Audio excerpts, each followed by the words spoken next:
Assalamualaikum warahmatullahi wabarakatuh. Nah, di video kali ini kita akan membahas kisah luar biasa tentang para nabi dan pertemuan mereka dengan malaikat maut.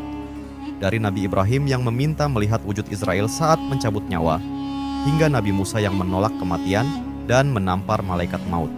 Juga kisah Nabi Idris yang meminta merasakan sakaratul maut, serta Nabi Daud yang menyambut kematian dengan keteguhan hati. Seperti apa kisah lengkapnya? Sebelum kita lanjut, mari kita lantunkan salawat kepada Nabi kita. Allahumma sholli ala Sayyidina Muhammad wa ala ali Sayyidina Muhammad. Bismillah, mari kita mulai.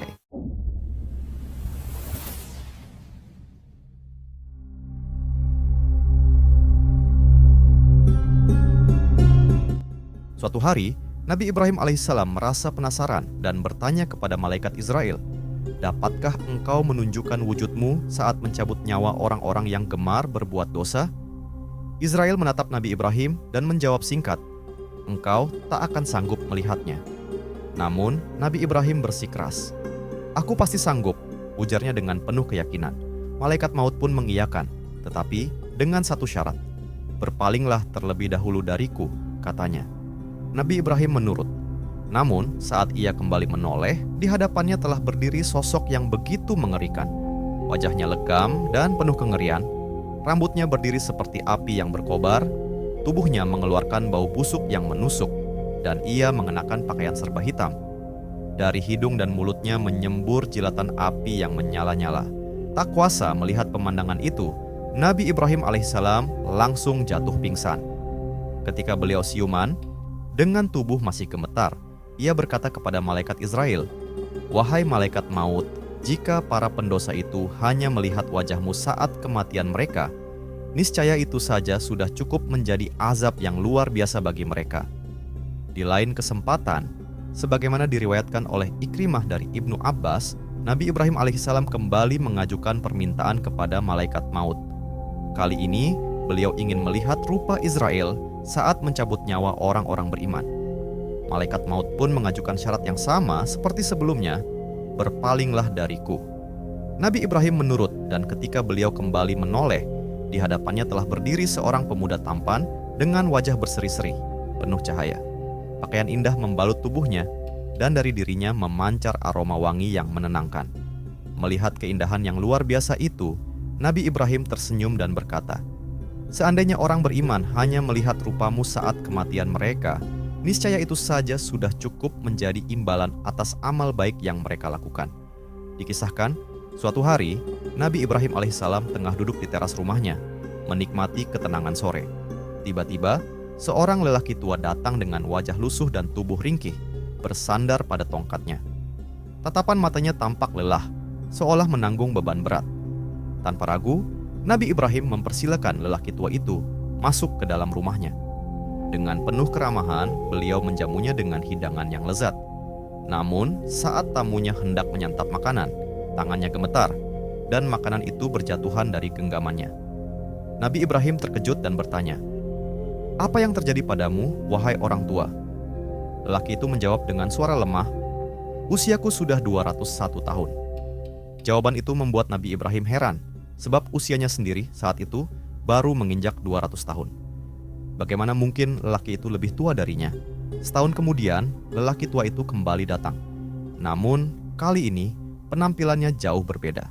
Ia bukan lagi seorang tua renta yang lusuh, melainkan seorang pria tampan dengan wajah bercahaya. Nabi Ibrahim segera menyadari siapa tamu di hadapannya. "Engkau pasti malaikat maut," katanya. Senyuman samar terukir di wajah pria tampan itu. Tanpa perlu berkata apapun, Nabi Ibrahim telah mengetahui kebenarannya. Saat tiba waktunya bagi Nabi Ibrahim alaihissalam untuk kembali kepada Sang Pencipta, malaikat maut datang menghampirinya. Namun, sebelum ruhnya dicabut, Nabi Ibrahim menatap Israel dan berkata, "Wahai malaikat maut, pernahkah engkau melihat seorang kekasih yang tega mencabut nyawa orang yang dicintainya?" Perkataan itu membuat Israel terdiam. Ia merasa ragu dan tidak segera menjalankan tugasnya. Kemudian, ia naik ke langit dan menghadap Allah Subhanahu wa Ta'ala untuk menyampaikan protes Nabi Ibrahim. Allah Subhanahu wa Ta'ala lalu berfirman, "Katakanlah kepada kekasihku, apakah seorang kekasih tidak merindukan pertemuan dengan yang dicintainya?" Mendengar firman itu, Israel kembali kepada Nabi Ibrahim dan menyampaikan jawaban dari Allah.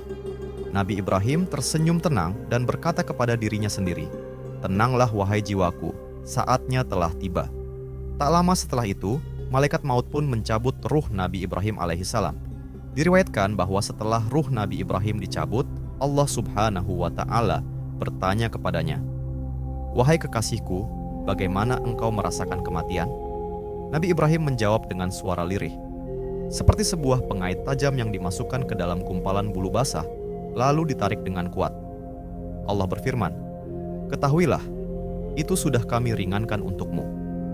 Rasulullah Shallallahu Alaihi Wasallam pernah bersabda tentang sakratul maut. Setiap manusia pasti merasakan derita dan sakitnya kematian. Saat ruh dicabut, sendi-sendinya akan saling berpisah dan mengucapkan salam terakhir satu sama lain, seraya berkata, "Sejahteralah engkau, kini kita berpisah hingga hari kiamat tiba."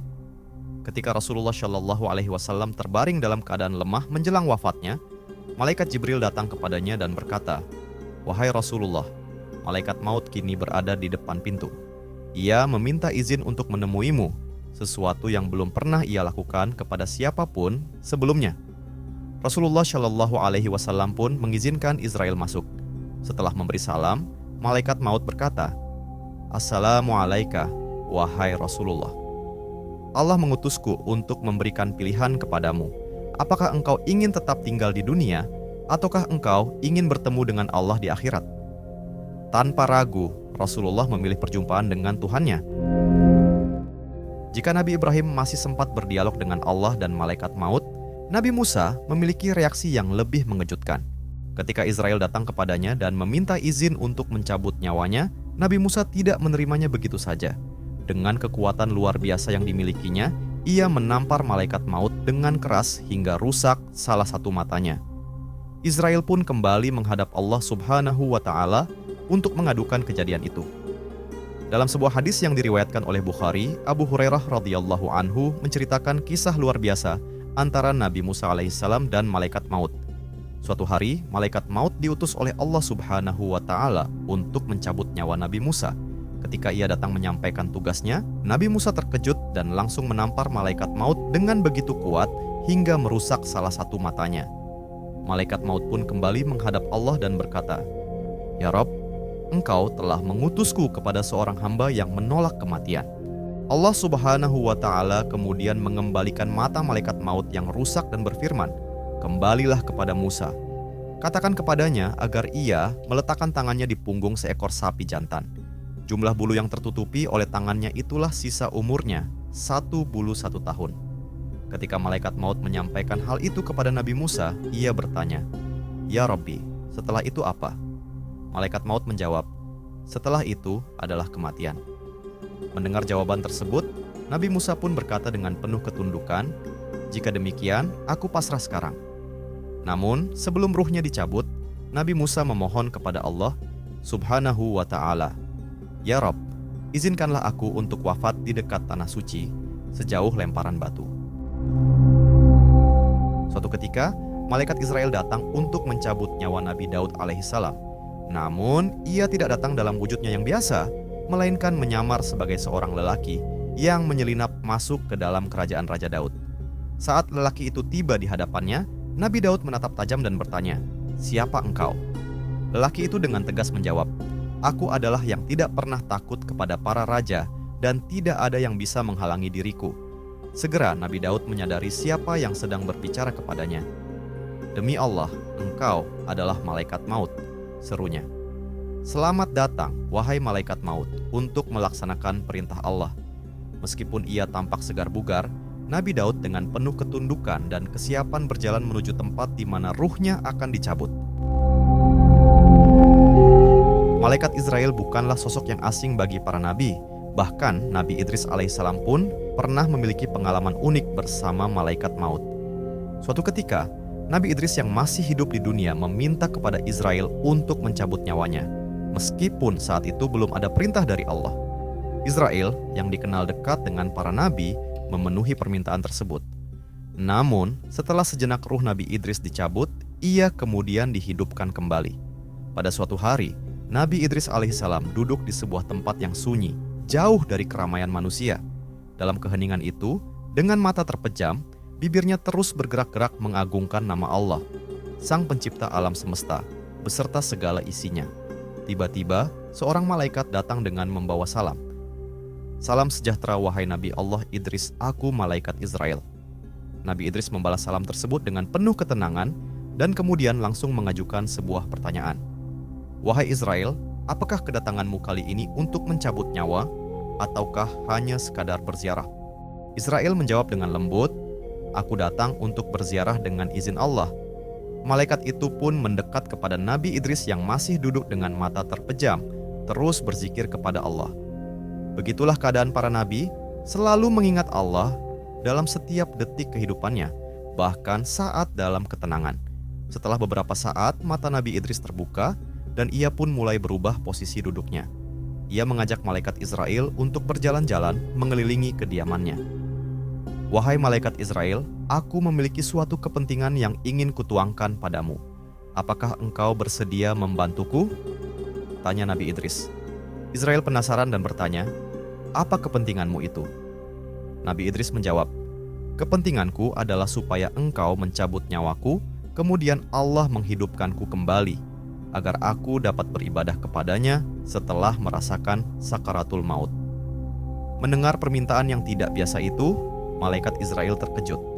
Dengan berat hati, ia menjawab, "Maafkan aku, wahai Nabi Idris. Permintaanmu ini tidak bisa kuterima, karena aku tidak dapat mencabut nyawa seorang pun tanpa izin Allah."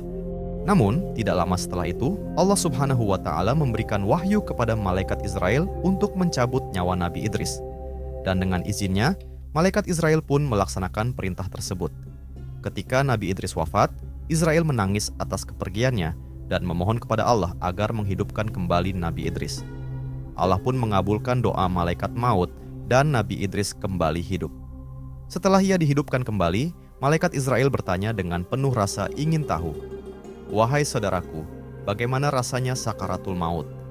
Nabi Idris menjawab dengan serius, "Rasanya seperti seekor binatang yang masih hidup, yang kulitnya dikupas dengan paksa dari tubuhnya, dan itu jauh lebih sakit 1000 kali lipat dibandingkan yang dibayangkan." Israel pun menjelaskan dengan penuh kebijaksanaan, "Sebenarnya aku mencabut nyawa para nabi dengan lembut dan hati-hati. Berbeda dengan makhluk lain yang merasakan sakit yang sangat dahsyat, aku mencabut nyawa mereka dengan kelembutan." Allah berfirman dalam Al-Quran, "Katakanlah, sesungguhnya kematian yang kamu lari darinya, maka sesungguhnya kematian itu akan menemui kamu. Kemudian kamu akan dikembalikan kepada Allah yang mengetahui yang gaib dan yang nyata. Lalu Dia beritakan kepadamu apa yang telah kamu kerjakan." Quran Surah Al-Jumu'ah ayat 8. Kematian adalah kenyataan yang pasti, namun seringkali kita menghindar dari pemikirannya. Kita sering lupa bahwa saat kematian datang, tidak ada yang dapat kita lakukan untuk menundanya. Bahkan, kematian yang tak terduga itu mengingatkan kita pada satu hal yang tak bisa kita kontrol selain amal perbuatan kita. Amal saleh adalah satu-satunya hal yang dapat kita kendalikan dan siapkan. Dengan memperbanyak amal yang baik, kita dapat memastikan bahwa kelak kita akan dipertanggungjawabkan dengan apa yang telah kita kerjakan selama hidup ini. Oleh karena itu, mari kita mempersiapkan diri dengan memperbanyak amal saleh, karena kelak saat tiba waktunya, kita akan kembali kepada Allah, dan Dia akan memberitahukan segala yang telah kita lakukan. Wallahu alam bisyawab. Terima kasih sudah menyimak video kami. Jangan lupa bagikan pendapat kalian di kolom komentar ya. Buat kalian yang belum subscribe, jangan ragu untuk klik tombol subscribe dan aktifkan lonceng notifikasi agar tidak ketinggalan kisah menarik lainnya. Kami akan terus berbagi cerita-cerita inspiratif dan penuh hikmah untuk menemani hari-hari kalian. Sampai jumpa di video berikutnya. Wassalamualaikum warahmatullahi wabarakatuh.